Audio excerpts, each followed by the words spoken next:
আপনাদের হাতে সময় খুব অল্প, তাহলে আজকে আপনাদের জন্য একটা পারফেক্ট জলখাবার নিয়ে এসেছি। আমাদের এখানে মানে চন্দননগরে এই জলখাবারটা খুব বিখ্যাত, জানেন? আমি আগে বাবার সাথে ওই উত্তমে হোটেলে, মানে লক্ষ্মীগঞ্জ বাজারে এক হোটেল আছে দুটো, দেশবন্ধু আর উত্তমদা।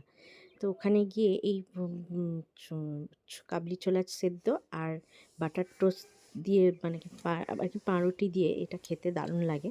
তো খেতাম, প্রায় দিনই খেতাম। তা আমাদের এখানে চন্দননগরে প্রায় ঘরেতেই কিন্তু এটা হয়ে থাকে।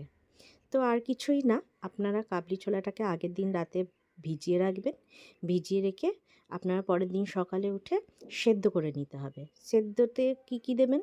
ওই কয়েক কোয়া রসুন দেবেন, যে যেমন রসুন খান সেই হিসাবে দেবেন। রসুনের আর কি গন্ধটা খুব ভালো হয়, তাই জন্য একটু বেশি দিলেও ক্ষতি নেই। আমি একটা গোটা টমেটো দিয়েছি, নুন দিয়েছি, চিনি দিয়েছি পরিমাণ মতো। এবার ওটা 7-8টা মতো সিটি দিয়ে সেদ্ধ করে নিয়েছি।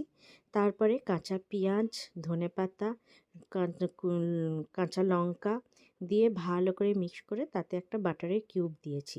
আপনাদের কাছে যদি বাটার না থাকে সেই মধ্যে, তা আপনারা ঘি অবশ্যই দেবেন, কারণ ঘিটা দিলে এর ফ্লেভারটা কিন্তু দারুণ হয়। এবার এবার ভালো করে মিক্স করে নিতে হবে প্রথমে। মিক্স করার পর কিন্তু আপনাকে দিতে হবে লেবুটা। লেবুটা দিলে কি হবে, বেশ টক টক খেতে হয়, তো খুব ভালো হয়।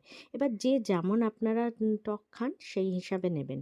কিন্তু আমি দুটো জিনিস দিয়েছি, সেটা ভিডিও করতে ভুলে গেছি, আপনারা কিন্তু অবশ্যই দেবেন। সেটা হচ্ছে আদা কুচি, অল্প একটু আদা কুচি আর গোলমরিচের গুঁড়ো।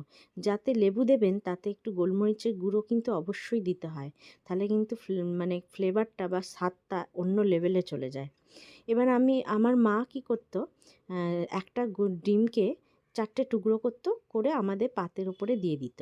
কিন্তু আমি এখানে কি করেছি, দুটো ডিমকে আমি গ্রেটার দিয়ে কুচি করে নিয়েছি, দিয়ে এর ওপরে দিয়ে দিয়েছি। তাহলে কি হবে, এর যে আপনার যে ঝোলটা, সেই ঝোলটা একটু মোটা হবে, ঘনত্ব বেশি হবে, খেতেও ভাল লাগবে। আর এই যে আমাদের জাতীয় খাবার মুড়ি দিয়ে খেয়ে পাউরুটি আর রুটি দিয়েও কিন্তু খেতে পারে।